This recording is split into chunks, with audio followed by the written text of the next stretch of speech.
Hello everyone, my name is Sabia Fatima and I welcome you all in Sabia's Programming School. इस lecture में हमने function से related कुछ important questions collect किए हैं।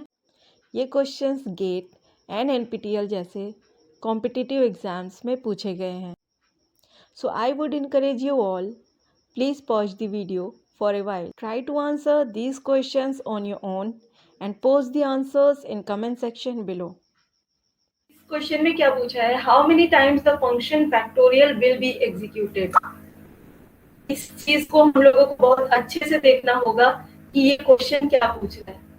अगर हम इस प्रोग्राम को देखें तो ये प्रोग्राम है एक फैक्टोरियल का, और अगर हम इस लाइन को नहीं ठीक से पढ़ते हैं तो हम इसका आउटपुट क्या दे देंगे, इसका आउटपुट दे देंगे नंबर का फैक्टोरियल जो n इज इक्वल टू 10 है, यानी 10 का फैक्टोरियल है ना। बट यहाँ पे कह रहा है कि ये जो फैक्टोरियल फंक्शन है, फैक्टोरियल फंक्शन ये वाला, ये कितनी बार एग्जीक्यूट होगा ये पूछा है, ना कि ये पूछा है कि नंबर का फैक्टोरियल क्या होगा।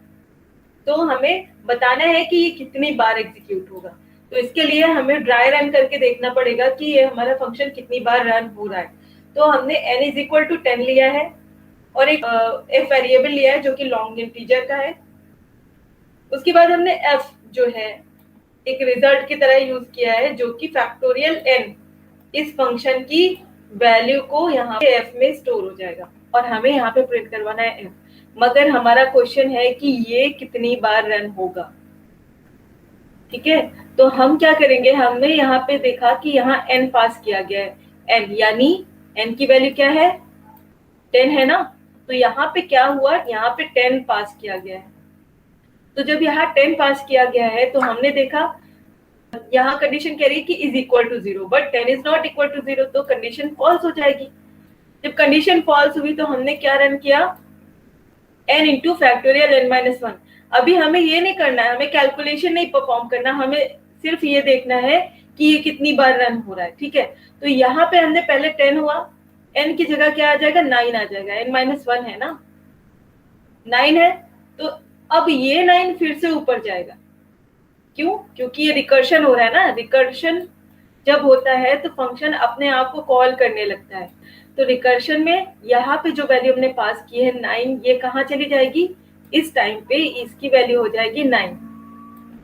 ठीक है, तो फैक्टोरियल 9, तो हम फिर से आए, ये कंडीशन फिर से हमारी फॉल्स होगी और ये फिर से एग्जीक्यूट होगा। यानी पहली बार में जब की वैल्यू 10 थी तो फर्स्ट टाइम हमारा एक बार हमारा ये फैक्टोरियल एग्जीक्यूट हुआ था। फिर जब n की वैल्यू 9 हो गई तो सेकेंड टाइम हमारा ये फंक्शन एग्जीक्यूट हुआ। जब n की वैल्यू 8 हो जाएगी, यहाँ पे 8 हो जाएगी ना, जब 9 आया यहाँ पे, यहाँ देखा 9 is not equal to 0, condition false है। तो यहाँ पे आए तो ये कह रहा है कि 9 इंटू फैक्टोरियल 8 कर दो। तो फैक्टोरियल 8 का मतलब 8 वैल्यू यहाँ पे फिर से रिडायरेक्ट कर दी जाएगी। ये n इक्वल टू 8 हो गया। अब यहाँ पे फैक्टोरियल 8 के लिए हमारा फिर से प्रोग्राम एग्जीक्यूट होगा। जब 8 यहाँ पे आ रहा है तो यहाँ पे क्या आ जाएगा, 8 माइनस 1 दैट इज 7। तो आप देख सकते हो कि हर एक वैल्यू के लिए एक बार हमारा ये फंक्शन फैक्टोरियल फंक्शन एग्जीक्यूट हो रहा है। यानी 10 के लिए एक बार, 9 के लिए दूसरी बार, 8 के लिए तीसरी बार, 7 उसके बाद 7, 6 उसके बाद 5 के लिए चलेगा, है ना, 4 के लिए चलेगा, 3 के लिए चलेगा, 2 के लिए भी चलेगा एंड 1 के लिए भी चलेगा। जब 1 के लिए चलेगा लास्ट लेगा तो यहाँ पे आएंगे, देखा 1 इज नॉट इक्वल टू 0, फिर से कंडीशन फॉल्स है। तो यहाँ क्या आएगा, 1 into factorial 1 minus 1 that is 0। इस टाइम पे क्या होगा, यहाँ पे पास किया जाएगा, 0 पास किया जाएगा फैक्टोरियल के अंदर। और जैसे ही फैक्टोरियल 0 की वैल्यू यहाँ पे आएगी, यहाँ पे हमने 0 पास किया, फैक्टोरियल 0 हो गया। हम यहाँ पे आए, यहाँ पे हम क्या टेस्ट करेंगे कि अभी n की वैल्यू 0 है, तो 0 इक्वल टू 0, कंडीशन क्या हो रही है, कंडीशन ट्रू हो रही है। जब कंडीशन ट्रू हो रही है तो कह रहा है रिटर्न 1 कर दो, रिटर्न 1 कर दो। अब यहाँ रिकर्शन नहीं होगा, क्यों, क्योंकि ये कंडीशन जैसे ही n हमारा 0 के इक्वल हो जाएगा तो हम रिटर्न 1 कर देंगे, यानी हम एग्जिट कर जाएंगे इस फैक्टोरियल फंक्शन से। अब हम यहाँ पे नहीं आएंगे, यहाँ रिकर्शन पे नहीं आएंगे, रिकर्शन तो एल्स पार्ट में हो रहा है ना। जब कंडीशन फॉल्स होगी तब हम रिकर्शन में आएंगे। कितनी बार एग्जीक्यूट होगा? 0 टाइम पे भी एक बार एग्जीक्यूट हुआ ना, जब हमारे n की वैल्यू 0 थी तब भी एक बार एग्जीक्यूट हुआ है, मगर फिर उसके बाद 0 के बाद हमारा फंक्शन एग्जीक्यूट नहीं हुआ है। तो 10 के लिए 1 2 3 4 5 6 7 8 9 10 11 बार हमारा जो फंक्शन है वो एग्जीक्यूट हुआ है। ठीक है, तो यहाँ पे आउटपुट आएगा 11 टाइम। तो अगर इस तरह से प्रोग्राम पूछा जाता है तो हमें बहुत सही से पढ़ लेना है कि हमसे पूछा क्या है। हमसे इसका रिजल्ट नहीं पूछा, हमसे इसका आउटपुट नहीं पूछा है, बल्कि पूछा है कि ये फंक्शन कितनी बार एग्जीक्यूट होगा। तो हमने देखा कि हर एक वैल्यू के लिए जब तक वैल्यू हमारी 0 नहीं हो जा रही है तब तक हमारा ये फैक्टोरियल फंक्शन एग्जीक्यूट हो रहा है। तो हम काउंट कर लेंगे कि n की वैल्यू 10 थी, तो 10 से लेकर के 0 तक चलेगा, इसका मतलब 11 टाइम चलेगा। Next, what will be the output? ये कह रहा है आउटपुट क्या होगा हमारे प्रोग्राम का। तो आपको मैं ऐसे ही बता दे रही हूँ कि ये जो प्रोग्राम है ये किसका है? कॉल बाय वैल्यू का। देखकर ही बता सकते हो कि जैसे यहाँ पे हमें फंक्शन मिल रहा है स्वैप n1 n2। यहाँ आप देखो, यहाँ वैल्यूज पास की जा रही हैं। यहाँ पे क्या रिसीव हो रही है? वैल्यूज रिसीव हो रही है। तो कॉल बाय वैल्यू है। और कॉल बाय रेफरेंस में क्या होता है? यहाँ से एड्रेस पास किया जाता है और यहाँ पे पॉइंटर वेरिएबल होता है जो कि इस एड्रेस को होल्ड कर रहा है। एड्रेस पास किया जाता है एंड ऑपरेटर का यूज करते हुए किसी वेरिएबल का। जैसे ऐसे लिख दिया num1 एंड num1, तो ये क्या भेज रहा है? num1 का एड्रेस भेज रहा है इस जगह पे। ठीक है, और इस जगह पे क्या हो रहा होगा? इस जगह पे int a आ रहा होगा, यानी ये बताएगा कि जो हमारा a है वो पॉइंटर टाइप का है, इसके अंदर हमने एड्रेस ऑफ num1 स्टोर किया। ठीक है, ये डिफरेंस कॉल बाय वैल्यू और कॉल बाय रेफरेंस में। बट हम आते हैं अपने क्वेश्चन पे। ये कह रहा है कि स्वैपिंग करनी है हमें 2 नंबर की, तो हम अपना एग्जीक्यूशन कहाँ से स्टार्ट करते हैं? मेन फंक्शन से। मेन फंक्शन के ऊपर फंक्शन है अगर, तब भी हम स्टार्टिंग अपनी मेन फंक्शन से ही करते हैं। क्यों? क्योंकि ये फंक्शन यहाँ पर ही कॉल हो रहा होगा। तो हमने एक नंबर लिया है n1 equal to 10 n2 equal to 20। So we will print before swapping n1 और num1 और num2 की वैल्यू प्रिंट करना है यहाँ पे। तो बिफोर स्वैपिंग क्या है? num1 की वैल्यू क्या है? 10 है, num2 की वैल्यू 20 है। तो 10 एंड 20 यहाँ पे प्रिंट है। उसके बाद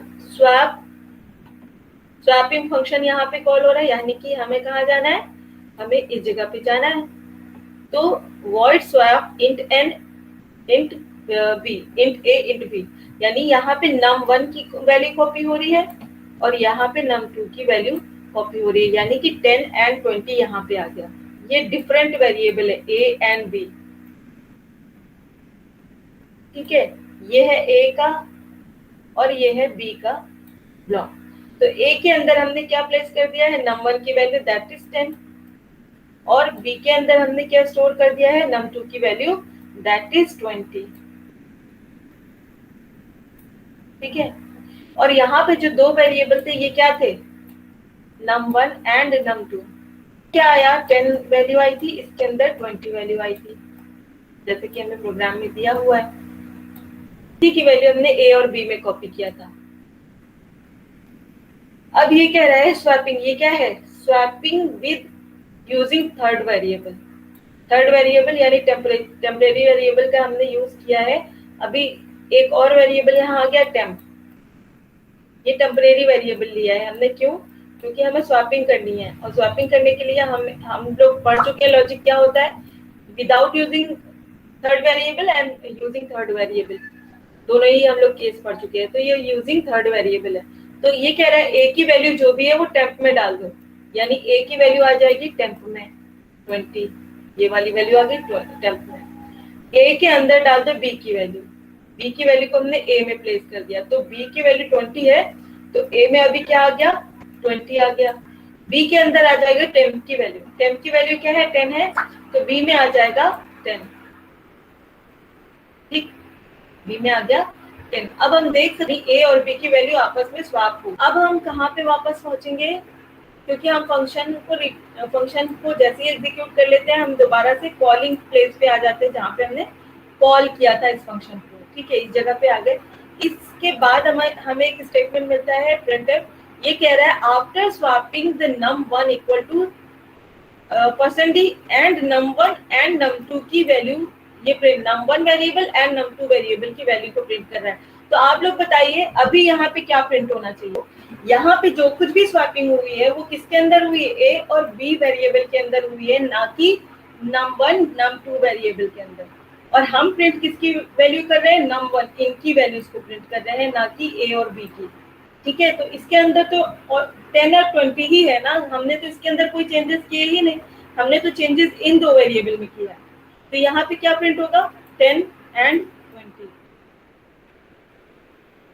तो पहले भी तो हमारा ऑप्शन कौन सा होगा? 10 एंड 20, 10 एंड 20। तो फर्स्ट ऑप्शन हमारा करेक्ट है। उसके बाद क्वेश्चन आता है, ये देखिए, ये हम लोगों को देखने में कुछ ऐसा लग रहा है कि 3 वेरिएबल है और तीनों वेरिएबल में से हमें लार्जेस्ट वैल्यू फाइंड आउट करनी है। देख करके अगर कोई गेस करना चाहे तो ऐसा लगेगा।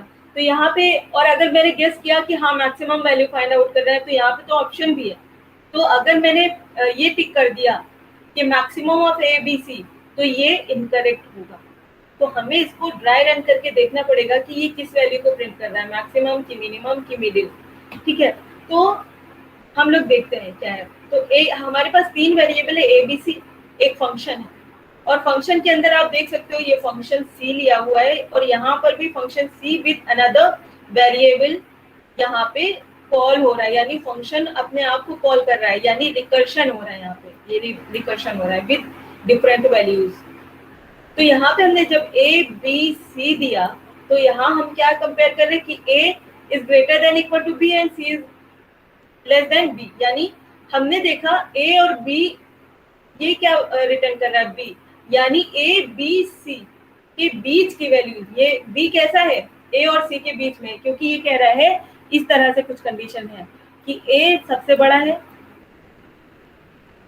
ए सबसे ग्रेटर है, ठीक है, और बी जो है वो सी से भी बड़ा है। तो इसने प्रिंट किया बी की वैल्यू, यानी मिडिल वैल्यू प्रिंट की ना ही इसने ग्रेटेस्ट वैल्यू प्रिंट की, ना ही इसने लोवेस्ट वैल्यू प्रिंट की। इसने कौन सी वैल्यू प्रिंट की है? बी, जो कि मिडिल वैल्यू है। चलो ठीक है, हमने देख लिया कि मिडिल वैल्यू है। अभी हम टेस्ट कर रहे हैं एक और कंडीशन। देखो यहाँ पे है इफ और यहाँ है एल्स, इफ और एल्स। तो इफ कंडीशन हमारी ट्रू हो गई अगर, ठीक है, तो हम, अगर हमारी इफ कंडीशन ट्रू हो गई तो हम एल्स इफ और एल्स क्यों करेंगे? ये कह रहा है कि इस कंडीशन को अगर हमने सिंप्लीफाई करके ऐसे लिख दिया, तो हमने देख लिया कि जो सी है, सी से बड़ा बी है, ये बता रहा है, ये कंडीशन कह रही है कि सी से बड़ा बी होना चाहिए, सी से बड़ा बी होना चाहिए। और ये कंडीशन कह रही है कि बी जो है वो सी ए से छोटा है, यानी ए सबसे बड़ा है। तो इसने बी रिटर्न किया, यानी मिडिल वैल्यू रिटर्न की है। तो आंसर हमारा क्या आना चाहिए? Middle value. अब ये क्वेश्चन है, ये एक इंटीजर एफ इंट जे, यहाँ पे हमने जे वैल्यू पास की है, स्टैटिक इंट आई। स्टैटिक वेरिएबल कैसा होता है कि एक बार डिक्लेयर कर देते हैं, फिर डिफरेंट फंक्शन कॉल में हमारी वैल्यू परसिस्ट करती है, डिस्ट्रॉय नहीं होती, ऑटो में डिस्ट्रॉय हो जाती है। तो जब हमने आई को बनाया, आई के अंदर हमने 50 स्टोर कर दिया, ठीक है, 50 स्टोर कर दिया, ये है आई की वैल्यू। अभी ये कह रहा है आई इक्वल टू जे होगा, तो जे की वैल्यू कुछ भी है, अभी जे की वैल्यू हमने इनिशियलाइज नहीं की है। अगर आई की वैल्यू जे के बराबर होगी तो क्या होगा? तो क्या होगा? F I. देखो आई की, अभी यहाँ पे हम ऑप्शन देख लेते हैं, क्योंकि जे की वैल्यू में दी नहीं है, हम ऑप्शन देख लेते हैं कि क्या है।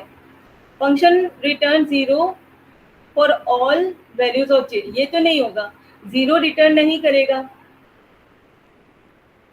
दूसरा है function prints the string something for all values of g, j, string सभी वैल्यू के लिए, जे के सभी वैल्यू के लिए स्ट्रिंग समथिंग कैसे प्रिंट करेगा? जे की, ये कह रहा है कि जब आई की वैल्यू जे के बराबर हो, यानी आई अगर 50 है तो जे भी 50 होना चाहिए ना, जे भी 50 होना चाहिए, तभी तो इक्वल वाली कंडीशन ट्रू होगी। जब ट्रू होगी ये कंडीशन, उसी केस में समथिंग प्रिंट होगा। तो ये भी हमारा ऑप्शन इनकरेक्ट है। ये समथिंग कब प्रिंट होगा? जब जे की वैल्यू 50 होगी। तो सभी वैल्यू, जे की सभी वैल्यू के लिए तो हो ही नहीं सकता। फिर the function return 0 when j equal to 50, j equal to 50 पे फंक्शन 0 रिटर्न कर रहा है। हम इसकी बात देखते हैं, अभी हम इसमें कंफ्यूजन में, ठीक है, तो हम इसको छोड़ के रखते हैं। और आते हैं the function will exhaust the run time stack और run into an infinite loop when j equal to 50। यानी ये कह रहा है j इक्वल टू 50 पे ये जो हमारा फंक्शन है ये इनफाइनाइट टाइम चलेगा। तो हाँ, हम देखते हैं j इक्वल टू 50 हुआ, कंडीशन ट्रू हुई, प्रिंट करेगा समथिंग, और k इक्वल टू fi, यानी यहाँ पे हो रहा है रिकर्शन। और रिकर्शन का मतलब क्या होता है? रिपीटिशन। रिपीटेशन की कोई कंडीशन होती है? यहाँ पे कोई भी कंडीशन नहीं है रिपीटेशन की। क्यों? क्योंकि i की वैल्यू 50 है, और अगर हमने फंक्शन में 50 पास किया, फंक्शन के अंदर अगर हमने 50 पास किया है तो क्या होगा? यहाँ पे आए, ये j है, j की वैल्यू 50 हो गई, यानी j की वैल्यू होगी ना 50, j की वैल्यू 50 हुई। यहाँ पे आए, j की वैल्यू 50 है और i की वैल्यू भी 50 है, तो कंडीशन ट्रू है, तो फिर से ये एग्जीक्यूट होगा। यानी हमारी i की वैल्यू तो चेंज हो ही नहीं रही, यहाँ i की वैल्यू 50 हर बार जाएगी और हर बार हमारे ये फंक्शन एग्जीक्यूट होगा, क्योंकि यहाँ पे कोई भी स्टॉपिंग कंडीशन नहीं है। j की वैल्यू 50 और i की वैल्यू 50 अगर रहेगी, हर बार j की वैल्यू 50 ही रहेगी यहाँ पे, यानी यहाँ पे i की वैल्यू जो भी हम पास कर रहे हैं वो कहाँ कॉपी हो रही है? j के अंदर कॉपी हो रही है, और j की भी वैल्यू 50 है। तो अगर यहाँ पे इंक्रीमेंट या डिक्रीमेंट हो रहा था तो स्टॉपिंग कंडीशन हमें पता चल जाती कि स्टॉप होते होते j की वैल्यू 0 हो जाएगी, और जैसे ही j की वैल्यू 50 के अलावा कुछ भी होती, मान लो हमने यहाँ पे 50 दिया और अज्यूम करो कि यहाँ पे हम i-1 दे रहे होते, तो i-1 देते ही तो यहाँ पे j की वैल्यू जब कॉपी होती है i-1 यानी 49 होता, तो ये 49 कहाँ पे जाके कॉपी हो रहा है? j के अंदर कॉपी हो रहा है, यानी j की वैल्यू हो जाती 49। अगर j की वैल्यू 49 हो जाती है और i की वैल्यू हमारी 50 है, तो यहाँ कंडीशन फॉल्स हो जाती कि i is not equal to j। यहाँ ये 50 होता है, ये 49, जब ये कंडीशन ट्रू ना होती तो ये रिटर्न करता 0, यानी उस टाइम पे हम स्टॉप हो जाते हैं, हमारा रिकर्शन स्टॉप हो जाता।